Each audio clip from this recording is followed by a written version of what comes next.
going to look at it.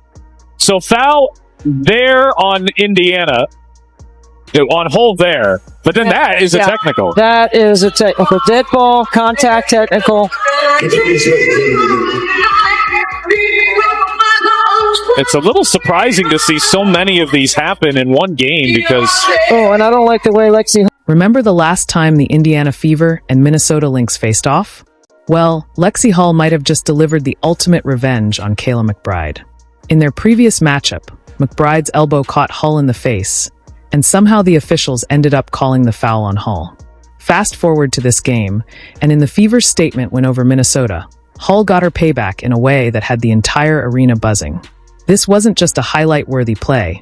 It was personal redemption and a clear reminder of Indiana's toughness. More than that, it feels like the perfect symbol of the Fever's late-season surge and their push toward the playoffs.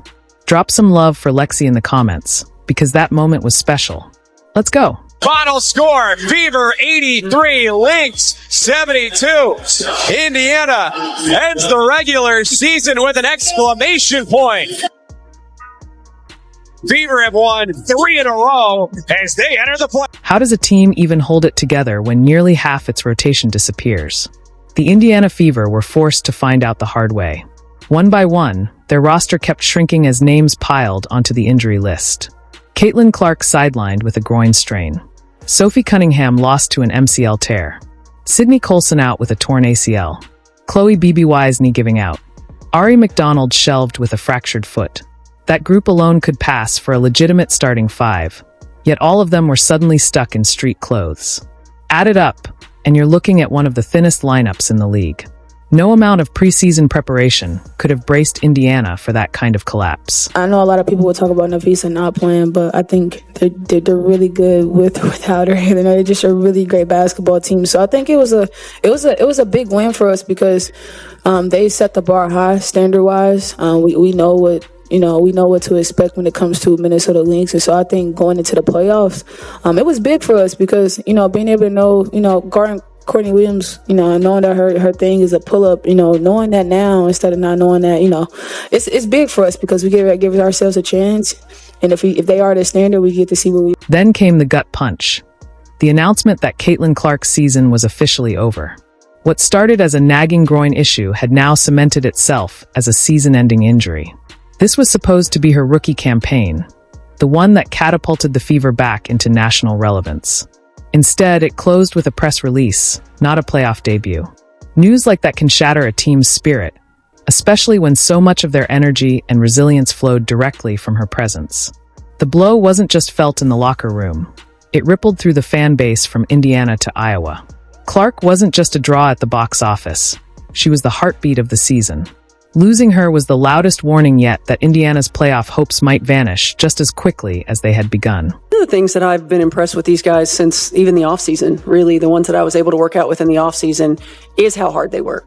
There's a work ethic and there's a work style, and to approach everything in the same way, to be so energetic, enthusiastic, and dedicated every day. And I felt that way in training camp too. There weren't any days where I had to bring that out of them.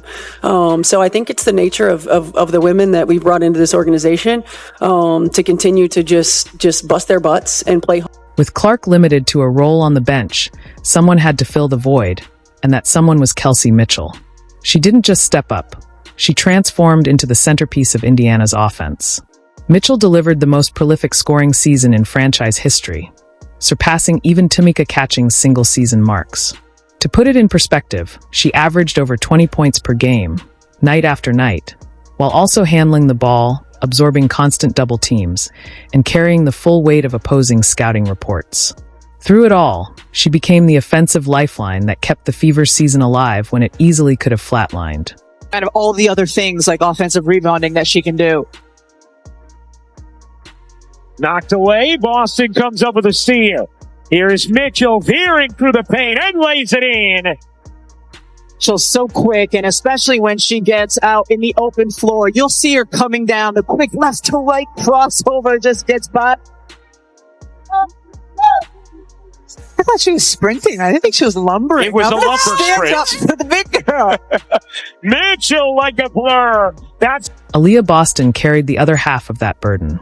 Averaging a steady 15 points a night and grabbing more than 8 boards over her last 10 games, she wasn't just producing, she was proving dependable. In a season strangled by injuries and constant lineup shuffles, Boston became Indiana's anchor. Her strength against bigger forwards, relentless work on the glass, and ability to extend possessions served as the team's built-in insurance policy. No matter how chaotic the rotations got, she remained the stabilizer in the middle. Along the way, she set a new franchise record for single-season rebounds. And it's impossible to overstate how that consistency kept the Fever's defense from completely unraveling. teams have ever done that. 7 of them went on to win the title. As Boston gets free and lays it in. She will be on my first team. Boston in the paint, sneaks through 2 and lays it in. So ask yourself, after everything, did this team really have any business thinking about a playoff berth? By all logic, the answer should have been no. But that's not how the story played out. Instead of folding, the Fever turned every setback into fuel. The injuries, the frustration, the constant lineup shuffles, even the whistles from the officials, it all became motivation. Role players elevated into nightly contributors. Emergency signings stepped in and dropped double-digit performances. Bench players embraced bigger minutes like they'd been waiting for that moment their whole careers. With the MVP, okay? Bow, bow, bow! Hell yeah. You already know what it is. Dubs in the check, you already know what it is. You already know what it is. Let's go to the playoffs with some momentum. The turning point was unmistakable. Indiana stopped viewing its injury list as a death sentence and started using it as a rallying cry. That mindset shift transformed not only how they played, but also how fans saw them. So when the Minnesota Lynx came to town, the story wasn't about who was missing. It was about the Fever's resilience and how it set the stage for one of the season's most emotional victories. Why did this win feel different? Because it was.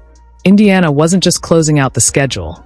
They were squaring up against a team that had set the gold standard all year, one of the league's true juggernauts. This wasn't about pride, it was about survival in the playoff chase. And the Fever never blinked. They entered the night already locked into the postseason, but the stakes were higher than that. A win, paired with results elsewhere, meant the number 6 seed was in play. To outsiders, that may sound like a small detail.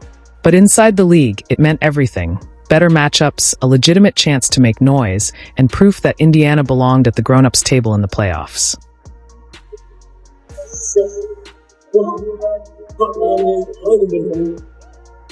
Before the playoffs start Sunday tonight, it's regular season game 44 of 44 for the Fever as they host the WNBA's best team in 2025, the Minnesota Lynx. What makes Indiana's surge even more striking is how bleak things looked just a few weeks earlier.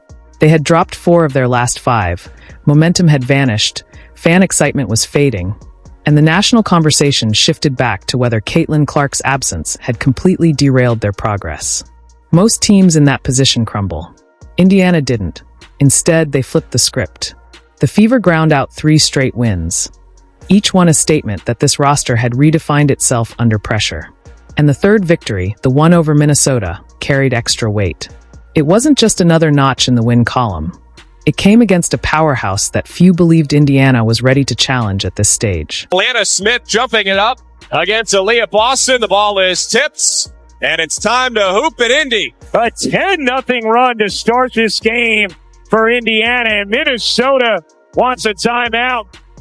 Powers up top, tees it up, 3. It's good! Energy! Kicks it out, Powers. You bet! Back-to-back threes from Aerial Powers. The Fever double up the Lynx in the first quarter. It's Indiana 28, Minnesota 4.